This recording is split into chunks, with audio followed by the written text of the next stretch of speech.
Our next book is called How Fletcher Was Hatched by Wendy and Harry Devlin.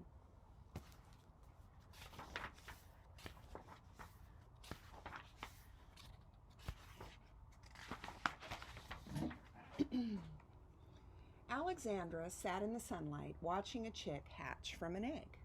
Beep! And it was out of its shell. Fletcher, she called to her dog, look at this dear chick. It's so tiny. It's so yellow. It's so fluffy. It's so stupid, growled Fletcher to himself. He gave Alexandra a hopeless look and walked to his water dish. It was empty. Another thing, he hadn't had his ears scratched in days. No one wants a first-rate hound dog around here, he thought to himself. She's forgotten me. Fletcher raised his head and howled miserably. Quiet, Noisy. The chicks are sleeping. Alexandra turned her back on Fletcher. With a wounded look, Fletcher shuffled mournfully away toward the park at the edge of town. At the far end of the park was a pond where Fletcher's faithful friends, Beaver and Otter, lived. Otter was splashing Beaver at the water's edge when Fletcher shuffled up. The animals weren't long in noticing Fletcher's sadness. Fletcher saw to that with a few deep moans and some very loud sniffles. Alarmed, they gathered close to hear his tale. She's forgotten me, said Fletcher. She loves chickens. Cute, fluffy, peeping, stupid chickens. Beaver and Otter, who were wild, free animals, didn't really understand Fletcher's deep attachment to his mistress, but they understood that Fletcher was terribly unhappy. I'm terribly unhappy, said Fletcher. Maybe if you were fluffy and yellow, said Otter doubtfully. Could you peep a little? Asked Beaver. If you could only hatch once in a while, said Otter. That's it, cried Beaver, slapping his tail. We'll have you hatch. It'll be a new beginning. Me? Hatch? Yelped Fletcher. But Beaver and Otter paid little attention to Fletcher. They were soon in a warm discussion of how to make an egg large enough to hold a hound dog. With some misgivings, Fletcher promised to do his part and act like a chicken. They built the egg around Fletcher. All day they worked in the sun with the reeds, clay, and river grasses. Otter sometimes stopped to tickle Fletcher's nose with a cornflower, but Beaver, who was a master builder, worked steadily, plastering pink clay evenly over a reed network. With his friends working so tirelessly, Fletcher couldn't complain, even when wet lumps of clay dropped on his head. At last it was finished. Beaver had smoothed the clay over the surface with such artistry that there could be little doubt that this great pink pearly object was an egg that would have been a joy to any mother bird's heart. He speckled it brown in honor of Fletcher's own brown spots. 2 small holes were left in the egg so that Fletcher could be fed water and a strawberry or 2. Beaver, Otter, and Fletcher were tired. It had been a long day's work.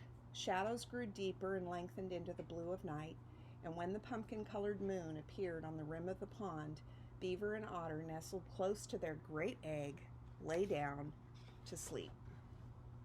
Inside the egg, feeling very homesick, Fletcher wondered if Alexandra was thinking about him. Back in the farmhouse, Alexandra lay awake under her red quilt. Tears fell on her pillow. How could she sleep with Fletcher gone? Perhaps never to return. The clock struck 12 before she finally went off to sleep. At last it was morning. At the pond, the white surface of the water was broken by jumping frogs and leaping minnows. Otter and Beaver awoke and ambled down to the water's edge for a quick dip and breakfast. They didn't forget a few strawberries for Fletcher, who was discovering that the inside of an egg is a most unsatisfactory place to yawn and stretch. Let's go, commanded Beaver. Now the animals started the last part of their plan. Very carefully, they pushed, shoved, and rolled the egg until they reached a large clump of grass by the path that led to Alexandra's school. Inside the egg, Fletcher felt a bit bruised and very confused. The town began to wake up slowly, and the sounds of traffic drove Beaver and Otter back to the pond and the tall grasses. They shouted goodbye. Good luck, Fletch, and remember, no barking, just peeping.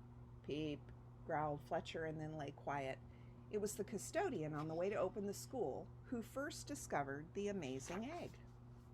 He shouted to some nearby children, "It's an egg! The biggest one in the world! Call the science teacher!" Soon a crowd of children gathered about. Their eyes were filled with wonder.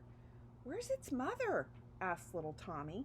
"Its mother would be as large as a house," said round-eyed Gabby, shaking her blonde hair. "Bigger," said Robert. The science teacher scurried up to the crowd with his friend, Professor Schnitzer from the university. The crowd became larger, and members of the school band on their way for an early practice gathered close. The science teacher stood up on a park bench and shouted, "Don't touch it! It looks like a flat-billed prehistoric scratch-a-fratch, a priceless find." A respectful hush fell over the crowd. "Or perhaps it's the web-footed, pickle-faced dinoflyer," cried the professor from the university. Fletcher huddled inside the egg, quivering with excitement as he waited for Alexandra. Suddenly, he heard her name. The children were telling her about the egg. Fletcher now began to get ready for the big moment, but Alexandra was making funny noises. Alexandra was crying. She told them all that she didn't want to see a stupid old egg. She was looking for lost Fletcher. In fact, the only thing in the world that she wanted was Fletcher. Then and there, Fletcher knew it was time to hatch. He pushed and stretched, and with a rising howl, he fairly exploded out of the egg. The crowd screamed and moved back. Fletcher shook himself, and the mud flew. Feeling that something was expected of him, he turned to Alexandra. "Peep," he croaked. Laughing and crying, Alexandra hugged him. The two men of science looked at their shoes and felt a little foolish. "Strike up the band," said the principal, hoping that everyone had forgotten about his guess, that the mother of the egg was a giant hen from Mars. The band played "Hurrah for the Red, White, and Blue." The principal, feeling called upon to bring the occasion to a close, faced the audience. He wiped his face with his handkerchief. "Only in America," he announced with great feeling, "could a hound dog hatch." That seemed to please everyone. With much clapping and whistling, the crowd began to fall away. Alexandra skipped along with Fletcher.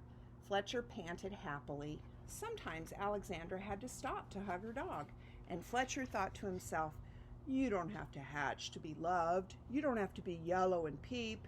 You can be a great hound dog with brown spots and be the most important creature in a little girl's life."